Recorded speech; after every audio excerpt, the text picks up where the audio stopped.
नमस्कार, मैं प्रीति थपलियाल, एलटी विज्ञान, अटल उत्कृष्ट राजकीय इंटर कॉलेज जाखणीधार से स्वागत करती हूँ आपका विज्ञान की इस कक्षा में। हम पढ़ रहे हैं कक्षा 7 विज्ञान का दूसरा अध्याय न्यूट्रिशन इन एनिमल्स, प्राणियों में पोषण। भाग 1 हम इसका पढ़ चुके हैं। आज हम कंटिन्यू करेंगे भाग 2। Topics to be covered: small intestine and digestion unit. Small intestine में पाचन किस प्रकार होता है, absorption in small intestine, then large intestine, digestion in grass eating animals and feeding and digestion in amoeba. ये हमारे कुछ चर्चा के बिंदु रहेंगे। तो जल्दी से पहले हम रिवाइज कर लेते हैं कि इससे पहले के सेशन में हमने पाचन के विषय में क्या पढ़ा था। हमने देखा था कि सलाइवरी ग्लैंड्स हमारी बकल कैविटी में होती हैं, जहां से बकल कैविटी से ही इंजेशन स्टार्ट होता है फूड का।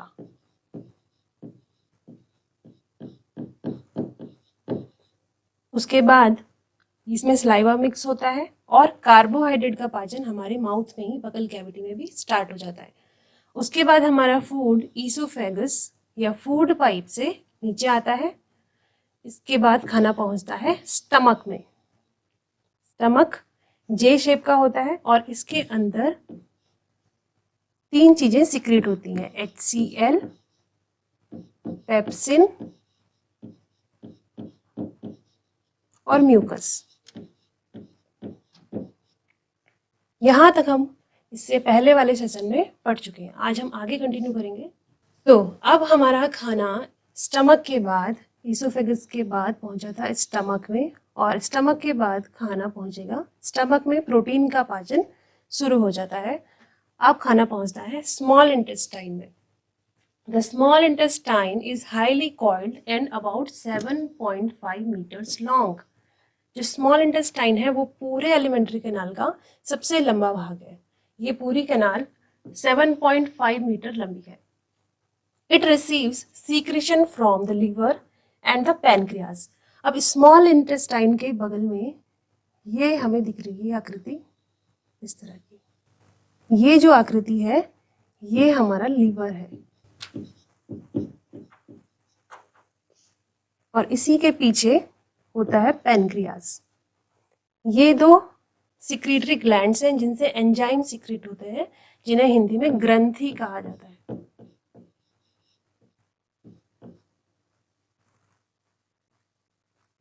The liver is a reddish brown gland situated in the upper part of abdomen on the right side. हमारे एब्डोमेन के उदर गुहा के दाईं ओर हमारा लीवर सिचुएटेड होता है, जैसे कि हम इस डायग्राम में देख सकते हैं। लीवर हमारे दाईं ओर सिचुएटेड है और ये पूरे शरीर की सबसे बड़ी ग्रंथि है, सबसे बड़ी ग्लैंड है। Next, it is the largest gland in the body. It secretes bile. This is very important. Liver से सिक्रीट होता है बाइल जूस, जिसे हिंदी में कहते हैं पित्त रस।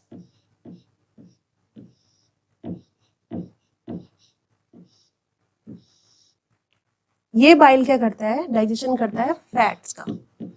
फैट के डाइजेशन में हेल्प करता है। जो फैट के बड़े मॉलिक्यूल्स होते हैं इनको यह इमल्सिफाई करके छोटे छोटे ड्रॉपलेट्स में बदल देता है। ये बाइल का काम है और वो सीक्रेट होता है लीवर से। नाउ जब बाइल सीक्रेट होता है तो यह स्टोर होता है। एक छोटी सी यहाँ पे स्ट्रक्चर है, एक छोटा सा ऑर्गन है जिसका नाम है गॉल ब्लैडर।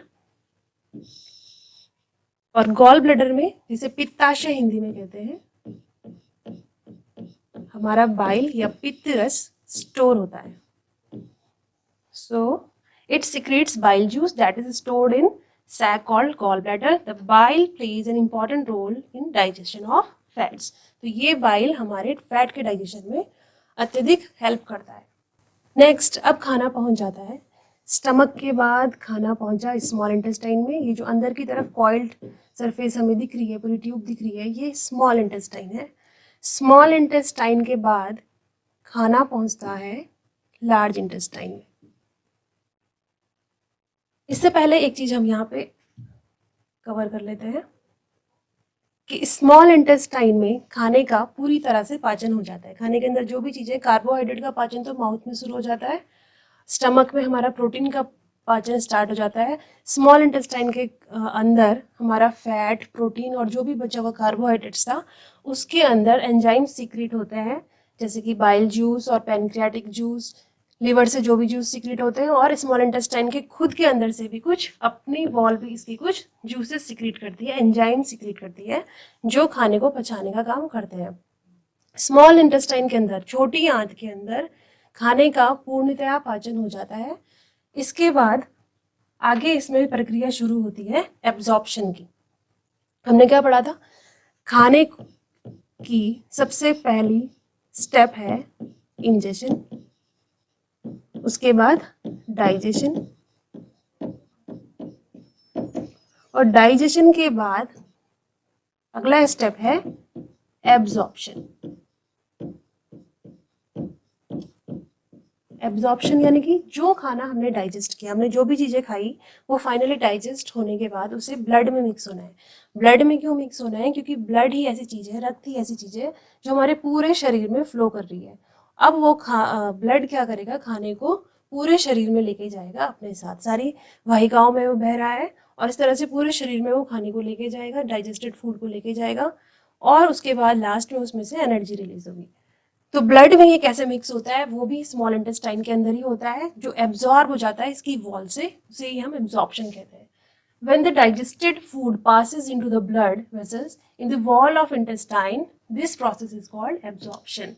स्मॉल इंटेस्टाइन का यहाँ पे हम देख सकते हैं, डायग्राम दिख रहा है हमें। स्मॉल इंटेस्टाइन को, वॉल को अगर इस तरह से खोल के दिखा जाएगी, पूरी ट्यूब जो दिख रही है पर्पल कलर की, इसे स्मॉल इंटेस्टाइन मान सकते हैं।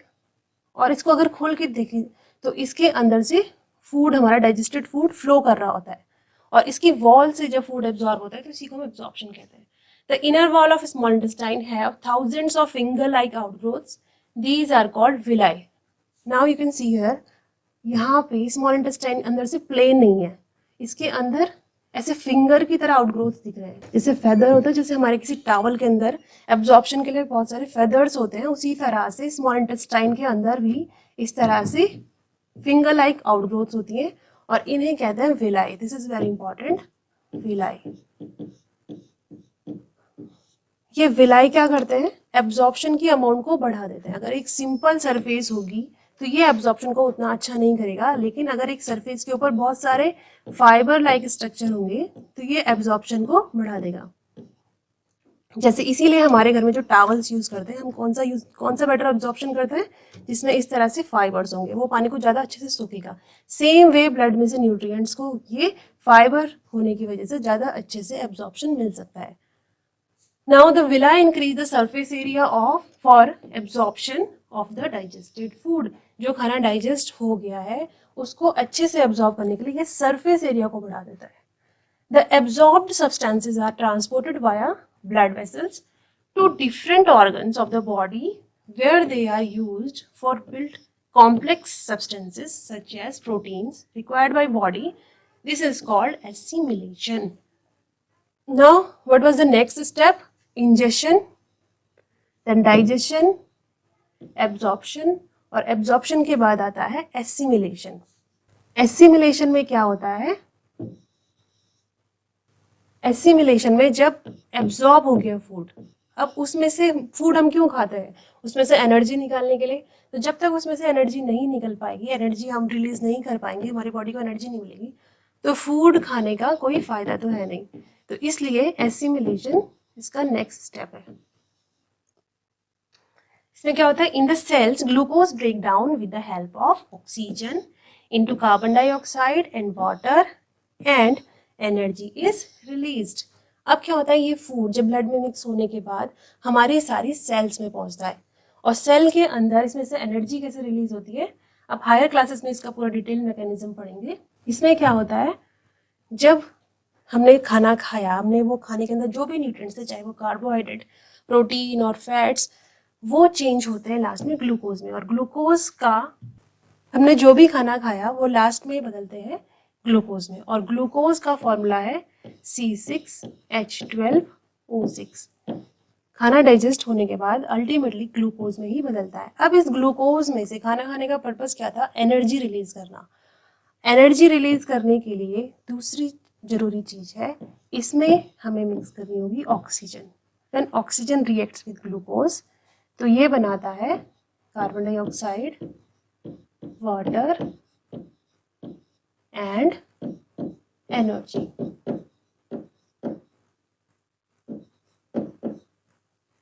तो इस तरह से पूरा प्रोसेस होता है, इसीलिए हमारे लिए ऑक्सीजन भी उतनी जरूरी है। ठीक है, हमें थोड़ी देर भी अगर ऑक्सीजन ना मिले तो जीवित रहना मुश्किल है, हम जीवित नहीं रह पाएंगे। ऑक्सीजन बहुत ज़रूरी है। जिस प्रकार से खाना जरूरी है, ऑक्सीजन तो उससे भी ज़्यादा ज़रूरी है। क्यों? क्योंकि हमने खाना कितना भी खा लिया, लेकिन जब तक उसमें से एनर्जी रिलीज नहीं हो रही है तो उस खाने का कोई प्रॉफिट नहीं है। लेकिन एनर्जी कब रिलीज होगी? जब खाना डाइजेस्ट होगा, उसके बाद उसमें ऑक्सीजन की रिएक्शन होगी, फिर हमें एनर्जी रिलीज होगी। और ये रेस्पिरेशन की डेफिनेशन है। Now, the food that remains undigested and unabsorbed enters into the large intestine. अब हमने देखा कि digestion is completed in small intestine. पूरा डाइजेशन स्मॉल इंटेस्टाइन के अंदर कंप्लीट हो जाता है। उसके बाद भी खाने का जो भाग अनडाइजेस्टेड रह जाता है, जो अभी डाइजेस्ट नहीं हो पाया है, वो क्या होता है? एंटर करता है लार्ज इंटेस्टाइन में। सो ये बाहर वाला पार्ट जो हमें दिख रहा है, इस तरह से ये पूरा बाहर वाला पार्ट जो हमें दिख रहा है, दिस इज लार्ज इंटेस्टाइन। ये भी कॉइल्ड, पूरी कॉइल की तरह है संरचना। The large intestine is wider and shorter than small intestine. ये चीज याद रखने वाली है कि नाम इसका लार्ज इंटेस्टाइन है, लेकिन ये लेंथ में स्मॉल इंटेस्टाइन से छोटी होती है। स्मॉल इंटेस्टाइन की लेंथ ज्यादा है। अब इसका नाम लार्ज इंटेस्टाइन इसलिए क्योंकि इसकी विड्थ ज्यादा है, इसकी मोटाई ज्यादा है, डायमीटर ज्यादा है, इसलिए इसका नाम लार्ज इंटेस्टाइन है। It is about 1.5 metre in length.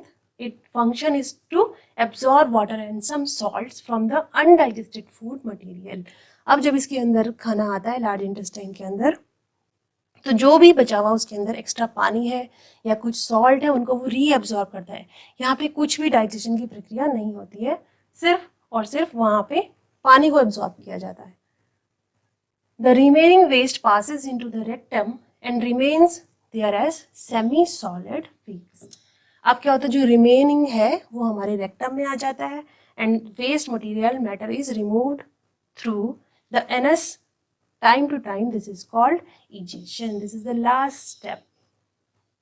Last step was egestion. जो undigested food है बॉडी से बाहर निकालना।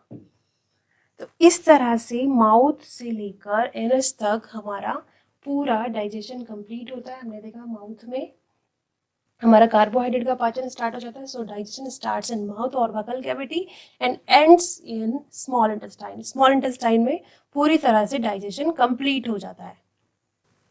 अब हम आगे देखते हैं कि digestion in grass eating animals में कैसे होता है। हमने देखा होगा, आप लोगों ने सभी ने देखा होगा कि जो ग्रास ईटिंग एनिमल्स होते हैं वे जब उनको खाना नहीं भी दिया जाता तभी भी वो च्यू करते रहते हैं, अपना जबड़ा चलाते रहते हैं, जॉ को चलाते रहते हैं, जिसे बोलते हैं जुगाली करना। तो वो ऐसा क्यों करते हैं? वो ऐसा इसलिए करते हैं क्योंकि इनके डाइजेस्टिव सिस्टम में एक अलग स्ट्रक्चर होता है। जैसे कि यहाँ पे देख सकते हैं, ये काव है और यहाँ से इसका इसोफेगस स्टार्ट हो रहा है, यहाँ से इसका इसोफेगस माउथ से स्टार्ट हो रहा है, यहाँ इसका स्टमक शुरू हो रहा है, लेकिन स्टमक से पहले यहाँ पे एक ग्रीन कलर की हमें स्ट्रक्चर दिखाई दे रही है जिसका नाम है रूमेन। तो सभी ग्रास ईटिंग एनिमल्स के पास एक अलग स्ट्रक्चर होता है जिसका नाम है रूमेन। ये इनमें डिफरेंस है। अब ये क्या करते हैं, grass eating animals quickly swallow the grass and store in part of the stomach called rumen. वे जल्दी से घास को पूरी तरह से चबाते नहीं है और जल्दी से उसे swallow कर देते हैं और उसे स्टोर कर देते हैं। जो उनके पास एक डाइजेस्टिव ट्रैक्ट में एक पार्ट है दैट इज रूमेन, उसमें स्टोर कर देते हैं। Here the food gets partially digested and it is called curd. अब यहाँ पे फूड पूरी तरह से डाइजेस्ट नहीं होता है और उसे कहते हैं हम curd. Later the curd return into the mouth in small lumps and animal chews it. अब वो जब उसको स्टोर कर लेता है उसके बाद अगेन उसको यहाँ से बाहर अपने माउथ में लेके आता है, फिर उसे चबाता है। This process is called rumination. जब वो इसे चबा रहे होते हैं तो उस प्रोसेस को हम बोलते हैं rumination. And these animals are called ruminants. जो भी ग्रास ईटिंग एनिमल्स जिनके पास भी रूमेन होगा उसे हम रूमिनेंट्स कहेंगे। The grass is rich in cellulose this is very important. Grass में क्या होता है, सेलुलोज। अब हम ग्रास को हम नहीं डाइजेस्ट कर, अगर हम ऐसी कच्चा खा जाए ग्रास को हम लोग, तो हम उसे डाइजेस्ट नहीं कर पाएंगे। क्यों? क्योंकि ग्रास में होता है cellulose. A type of carbohydrate in ruminants like cattle, deer etcetera. Bacteria present in rumen help in digestion of cellulose. अब इनकी बॉडी में क्यों वो कच्ची घास डाइजेस्ट हो जाती है? क्योंकि इनकी बॉडी में जो रूमन है उसके अंदर कुछ बैक्टीरिया पाए जाते हैं और जो सेलुलोज के डाइजेशन में हेल्प करते हैं। तो इस तरह से हमने देखा कि किस तरह से ग्रास ईटिंग एनिमल में डाइजेशन होता है। और आगे हम देखते हैं feeding and digestion in amoeba. अब अमीबा क्या है? अमीबा एक सिंगल सेलुलर माइक्रोस्कोपिक ऑर्गेनिज्म है। माइक्रोस्कोपिक मीन्स जिसको सिर्फ माइक्रोस्कोप की हेल्प से ही देखा जा सकता है, क्योंकि इतना छोटा है। जिस तरह से हमारी पूरी बॉडी सेवरल ऑफ सेल से बनी हुई है, अनगिनत कोशिकाओं से हमारी शरीर बनी हुई है। किसी भी जीव का, चाहे वो प्लांट हो या एनिमल हो, सभी का शरीर कोशिकाओं से मिलकर बना है। और जिस भी ऑर्गेनिज्म को आप देख सकते हैं उसकी बॉडी में अनगिनत कोशिकाएं हैं।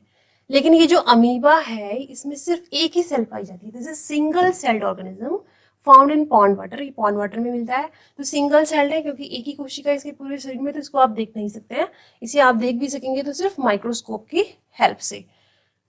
इसमें डाइजेशन की प्रक्रिया कैसी होती है? इसके अंतर्गत भी सारे वही स्टेप फॉलो होते हैं, इंजेशन से लेकर इजेशन तक। वो किस प्रकार, वो हम देखते हैं। Amoeba has a cell membrane around it dense nucleus and many small bubble like vacuoles in it is cytoplasm.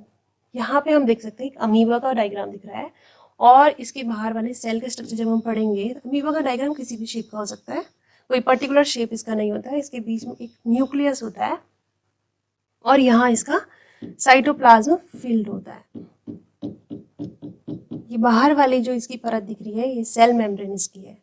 अब अमीबा क्या करता है? Amoeba constantly changes its shape and position. It pushes out one और more finger like projections called pseudopodia. ये amoeba क्या करता है? अपनी मूवमेंट कैसे करता है? ऐसे चलना है तो कैसे चलेगा? ये जो इसके इस तरह से आउटग्रोथ्स निकल रही हैं ये चेंज होती रहती हैं इस तरह से जेली की तरह। तो इन्हीं की हेल्प से ये वॉक करता है। और ये जो ये दिख रहे हैं these are false feats.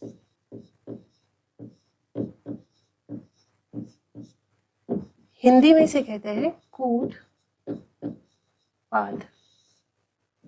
False feet यानी these are not actual feed और इसीलिए इन्हें कहते हैं pseudopodia. Pseudo means false, pseudopodia. इन्हीं सूडोपोडिया की हेल्प से ये मूवमेंट करता है और इन्हीं सूडोपोडिया की हेल्प से ये अपना खाना भी कैप्चर करता है, right. So amoeba feeds on some microscopic organism obviously when it is itself a microscopic organism. तो ये बड़ा खाना तो खाएगा नहीं, तो ये क्या करता है? किसी भी ऑर्गेनिज्म को पहले सेंस करता है। बहुत छोटे, अपने से छोटे छोटे से माइक्रो ऑर्गेनिज्म को सेंस करता है। When it senses the food it pushes out pseudopodia around the food particle and engulf it. The food become trapped in a food vacuole. So यहाँ पे दिख रहे हैं हमें pseudopodia. Suppose this is an amoeba. यहाँ पे इसे एक फूड पार्टिकल दिखता है तो ये क्या करता है? इसके चारों तरफ अपने सूडोपोडिया को इस तरह से फैला देता है और धीरे धीरे इस तरह से ये सूडोपोडिया के चारों तरफ अपने आप को फैला देता है और धीरे धीरे इस फूड पार्टिकल को अपनी बॉडी के अंदर इनगल्फ कर लेता है। तो अमीबा क्या करता है? ये अमीबा है, इसने यहाँ पे एक फूड पार्टिकल को ऑब्जर्व किया। फिर ये क्या करता है? नेक्स्ट स्टेप में इस फूड पार्टिकल के चारों तरफ अपने सूडोपोडिया को फैला देता है और धीरे धीरे इस फूड पार्टिकल को अपने अंदर इनगल्फ कर लेता है। अब digestive juices are secreted into the food. अब जब इसके बॉडी के अंदर ये फूड पार्टिकल, यहाँ पे हम देख सकते हैं एक फूड पार्टिकल है और धीरे धीरे दूसरे स्टेप में ये फूड पार्टिकल इसकी बॉडी के अंदर चला गया है और लास्ट में ये फूड पार्टिकल पूरी तरीके से इसकी बॉडी के अंदर है। अब the digestive juices are secreted into the food vacuole. Body के अंदर जहाँ पे ये फूड डाइजेस्ट होगा उसको फूड वैक्यूल बोलेंगे। They act on the food and break it down into simpler substances. Normal जो डाइजेशन की प्रोसेस है वही इसके अंदर होगी। जैसे फूड का पार्टिकल इसकी बॉडी के अंदर गया, वहाँ पे इसके ऊपर बहुत सारे डाइजेस्टिव जूसेस सिक्रेट हो जाएंगे और वो उस पार्टिकल को पूरी तरह से डाइजेस्ट कर देंगे और उसे उसकी बॉडी में मिक्स कर देंगे। The absorbed substances are used for growth, maintenance and multiplication. Same चीज़ जो ह्यूमन में होती है, जो उसने फूड को एब्जॉर्ब किया उसके बाद वो यूज होगा ग्रोथ के लिए, मेंटेनेंस के लिए एंड मल्टीप्लिकेशन के लिए। The undigested residue of food is expelled outside by the विक्यूल। अब जो बचा कुचा मटेरियल, जो वेस्ट मटेरियल इसकी बॉडी में बचेगा, वो अगेन बॉडी से एक्सपेल हो जाता है, बाहर निकल जाता है अगेन एक विक्यूल से। अब हम देखते हैं, हमने डाइजेशन देखा ह्यूमन में, रूमिनेंट्स में और माइक्रोस्कोपिक एनिमल जो कि है अमीबा, उसमें। कुछ प्रैक्टिस क्वेश्चंस हम इसके डिस्कस कर लेते हैं। तो फर्स्ट है, the inner wall of small intestine has many finger like outgrowth called. Small intestine के, हमारी स्मॉल इंटेस्टाइन के अंदर फिंगर की तरह प्रोजेक्शंस निकली होती हैं जो सरफेस एरिया बढ़ा देती हैं उस एब्जॉर्प्शन के लिए फूड के। उन प्रोजेक्शंस को क्या कहते हैं? Amoeba digest its food in. Amoeba अपना फूड किसके अंदर डाइजेस्ट करता है, उसको, उस पर्टिकुलर प्लेस को क्या कहते हैं? Fat is completely digested in. Fat का डाइजेशन ह्यूमन में कंप्लीटली कहाँ पर होता है वो हमें बताना है। Bile is temporarily stored in. Bile को स्टोर कौन करता है? सीक्रेट तो बाइल होता है लीवर से, लेकिन वो स्टोर कहाँ पे होता है, उसका नाम, उस ऑर्गन का नाम यहाँ पे हमें लिखना है। The largest gland in human body is. Human की बॉडी में लार्जेस्ट ग्लैंड कौन सी है, उस ग्लैंड का नाम हमें यहाँ पे लिखना है। तो आज देखते हैं, हम क्विकली रिवाइज करते हैं हमने क्या क्या आज के सेशन में कंप्लीट किया। हमने देखा कि स्मॉल इंटेस्टाइन के अंदर डाइजेशन कैसे होता है और उसके बाद उसका एब्जॉर्प्शन कैसे होता है। देन हमने इस एब्जॉर्प्शन के लिए क्या क्या स्पेशल फीचर्स हैं स्मॉल इंटेस्टाइन के अंदर, उनको देखा। फिर हमने देखा लार्ज इंटेस्टाइन के अंदर फूड में क्या परिवर्तन होते हैं, फूड का डाइजेशन लार्ज इंटेस्टाइन में नहीं होता है। Then digestion in grass eating animals को हमने कवर किया कि उनमें कौन सा स्पेशल ऑर्गन अलग से होता है जिसकी वजह से वो सेलुलोज को भी डाइजेस्ट कर सकते हैं। Then feeding and digestion in amoeba. Amoeba एक यूनिसेलुलर ऑर्गेनिज्म है, उसके अंदर फीडिंग एंड डाइजेशन कैसे होता है वो हमने देखा। और लास्ट में कुछ प्रैक्टिस क्वेश्चंस को हमने डिस्कस किया। तो आज के सेशन के लिए इतना ही। इस प्रकार हमारा न्यूट्रिशन इन एनिमल चैप्टर 2 खत्म होता है। मिलते हैं अगले सेशन में, तब तक के लिए धन्यवाद।